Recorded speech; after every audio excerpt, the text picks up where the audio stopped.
Hey, welcome to Soul Hub. So in this episode, we're talking about the single hidden source to every single block in your life. That's right. There is literally one single hidden source that is the cause of every single block that you experience in your life.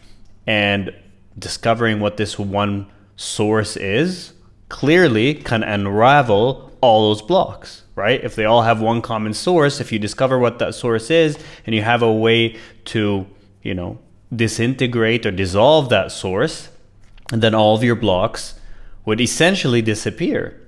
And so that's exactly what we're going to be discussing in this episode. And needless to say, this is extremely important because it can underlie all of your other spiritual practices. That's how fundamental it is, so to say.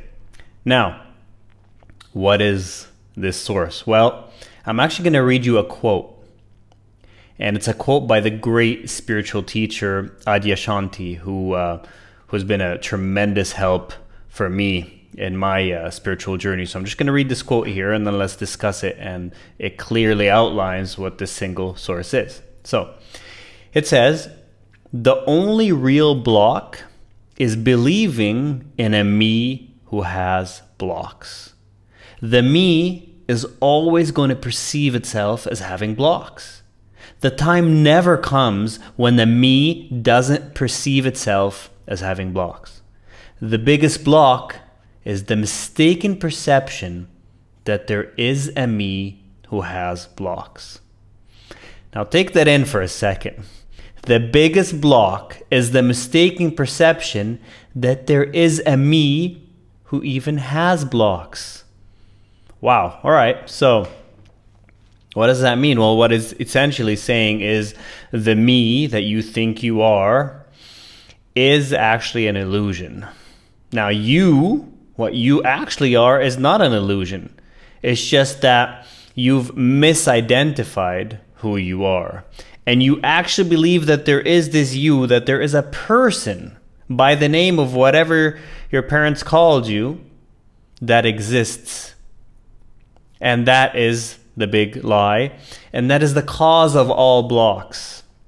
Now, this is not something that you can just discuss with anyone. This is essentially an advanced levels teaching because you tell someone, hey, by the way, you don't exist. They're not going to take it very well. And they're not even really going to understand what you're talking about, right?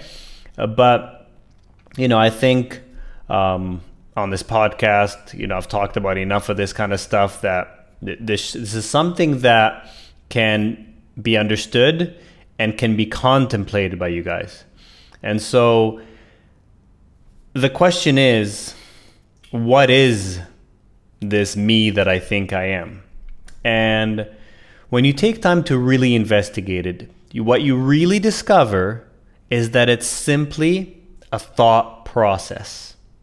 That every time you think of yourself as the person, for instance, every time I think of myself as Ziad and my quote-unquote problems and my desires and what I want to do and what I like and what I dislike and what I judge and so forth, that entity called Ziad doesn't actually exist. It's literally an idea.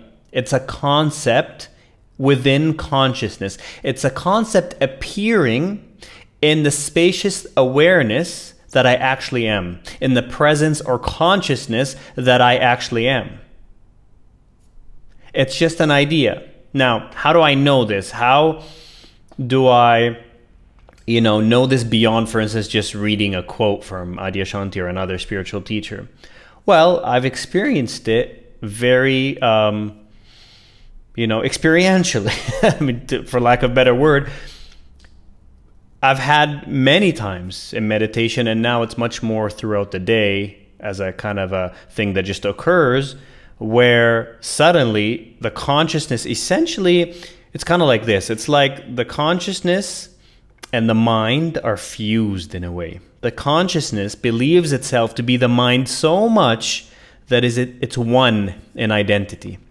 That's why we believe we are that thinker inside our head. We believe we are the one that's thinking, and we believe we are those thoughts. And so if I say, oh, I'm just not feeling good today, we genuinely believe that who I am is not feeling good today, right? Or, oh, this is stressing me out. We genuinely believe that what I am or who I am is stressed out or worried or whatever. But what is actually happening is that the consciousness that we actually are is fusing with this thought of worry, of stress, or whatever it is, and taking it to be itself. The consciousness is taking itself to be the person. And then it becomes personal, right? And so that's kind of what's occurring. Now, there are ways, meditative techniques, and I'll discuss the main one I want to talk to you about today, where this thing can kind of just all of a sudden like snap back. And it's almost like the consciousness that was fully merged or identified with the thought stream suddenly separates, and it's seen, oh, there's the mind, there are thoughts, and here I am. And there's a difference between the two. And then all of a sudden, even the thought of me becomes just a thought, no longer becomes actually me. It's watched or witnessed by the greater awareness or spaciousness that I actually am, and seen to be just a thought. Now, what's a way to make this a practice so that this happens more and more? Because what ends up happening, if you make this a practice, it starts happening much more spontaneously throughout the day, numerous times. You catch yourself identifying, and then you realize, wait, that's just a thought. That's just a thought. It can get so clear. That's the best word for it. It can get so clear at times that anything that's coming up is just a thought. So for instance, let's say, you're feeling bad, you realize, oh, that's just a thought. Then another thought comes up, oh man, the spiritual path is hard. Why can't I get through? Then you realize that's just a thought. And then you go, oh, when am I finally, gonna feel more joy or more presence? That's just a thought. All of these are just thoughts appearing in what you actually are. They're not you. There is no you that is, getting further away or backtracking. It doesn't even exist. It's just a thought. And I know this is subtle, but I hope you're getting this. It's, I've talked about in the past about kind of the cycles of 2 steps forward, 2 steps forward, 1 step back, and all that kind of stuff. But really, if you really look at it very closely, even that is just a story, just thoughts appearing in consciousness. That's all they are. And so the practice here is a practice called self-inquiry. And self-inquiry is a practice with a long tradition, most notably from the Indian sage Ramana Maharshi, who's one of the great sages of our time. And he taught, self-inquiry, who am I? But he also taught you to question the one that you think you are. So there's a practice of who am I, which I've discussed before. I like to say, what am I beyond my mind? And that's how you kind of snap into the presence that you actually are. But there's also a practice of questioning the me that you think you are. All right. And that practice is, let's say you have a thought and it seems like so real. See, these thoughts are so magnetic. They crave to be believed, literally, and we do believe them. These thoughts that just have this magnetic pull. Every single one of them says, I'm so important, you need to believe me. And we do. And the greatest thought that says that is me. Me as the person, not me as consciousness.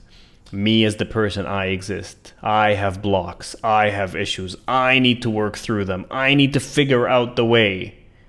Well, sure, you can go about doing that, or you can see that all of that is an illusion. You can see all of that as just a fiction saying, I need to figure out, I'm not there yet, all the while appearing in the there that you already are now. There is no there to get to. You're already it. And this idea of, oh, I'm a person, I need to get there, I need to become enlightened, I need to get awakened, I need this, I need that, are just thoughts. Now, the way you can kind of start really focusing in on that is by the question, who? So for instance, why is the spiritual path so difficult? Man, why can't I be further ahead? And then the question, then there's all of a sudden, if you notice that, now of course there needs to be a noticing, so there needs to be an intention to notice this kind of thing, to witness the mind. But when there's just a slight noticing, and all of a sudden you go, who wants that? Who thinks the spiritual path is difficult? You just question it. And clear, what becomes very clear in that moment of questioning, there's instant separation between who you thought you were, the person who you were so identified with, and what you actually are. And you're just asking, well, who? And then you realize, oh, that's just a thought. That's just a thought. Anything. This can apply to anything. Oh man, I'm so stressed. Who's stressed? Where is this stressed one? That's another way you can ask it. Who or where? Find him. Where is he? Where is she? Can you find this person that you think you are without referring to thought? Without referring to past? In the moment right now, if you don't go to the mind, can you find this quote unquote person, or is there just a presence here? All right. And so it's kind of trying to catch this so-called me, this entity. Where is it? Who is it? Anytime you have this negative, stressful thought, who's the one having it? Where is the one having it? And then you don't go to the mind to find them, because the mind can say, well, of course, it's me, I'm having it, you know, but that's just another thought. You see? Anything that comes up in the mind is just another thought. That doesn't actually prove there's a me. The question is supposed to take you into stillness, into witness mode, into just curious, innocent looking mode. Like, where is this? Where is this entity that's me? That's it. And there's nothing else you have to do, literally nothing. Just that watching creates this instant separation of the one you thought you were to what you actually are. You shift into the presence that you actually are, and you start identifying with that, and you notice it. And then maybe just a few seconds later, you might be back into identifying. And then when you catch yourself, you ask again, well, who is this one that's so upset? Or who is this one that's so worried? Where is they? Where are they? And boop, it's back. And the more you do this, the more this can really take away the power of the belief in me. And it is the belief in me that creates all of your blocks. Because here's the thing. Consciousness, presence, cannot have a block. It can't have a problem. It's just a non-partial, non-judgmental, all-allowing witness to what is. That's it. It's just witnessing it all. Right? And experiencing it through the body, but not as the person. And so it becomes more of a light-hearted witnessing, less involved, less attached, less identified. And that's a beautiful place to be. And that's where there's no blocks. Why? Because any block is that instantly seen to be just a thought. That's all it is. Could there be a challenge? Sure. On the physical realm, there could be a challenge. But block is an assumption or a belief or a thought of the mind. And that's what creates the block. It's the me that creates it. But if there is no me, if that is a thought itself, how could there be a block? How could a non-entity have a block? How could what is not actually there, what is a process of thinking that links the past and the future and creates a seeming self, how can a non-thing have a block? It can't. It's just a thought. It is a thought, and the thought itself has thoughts about, oh, I have blocks. It's a pretty wild delusion. It's pretty convincing, but that's what it is. And so it's good to have this process of self-inquiry. One of the ways of self-inquiry is just to ask, what am I beyond thought, and go straight into the presence. The other way is to question the one who's having the thoughts, which also snaps you into presence, because now you're just witnessing the thinker and you're realizing that's just a thought, that's not me. So there's no longer this identification. Okay? So please practice that. It can have tremendous benefit in your life, and then you can realize you never had any blocks. You've always been this limitless consciousness that's right here, right now, that doesn't need to get anywhere. And when that occurs, interestingly enough, on the relative level, the person that you think you are, that is the seeming person, the character with the seemingly separate soul and all of that, that starts flourishing and taking care of itself. Why? Because the consciousness that you are now is kind of being embodied more, it's inhabiting the body more, and it's dictating the actions versus these thoughts that are just conditions, that are programs, that are like a software program that is dictating your life. And then things start to change and things start to flow, and it's universal flow that is working through you.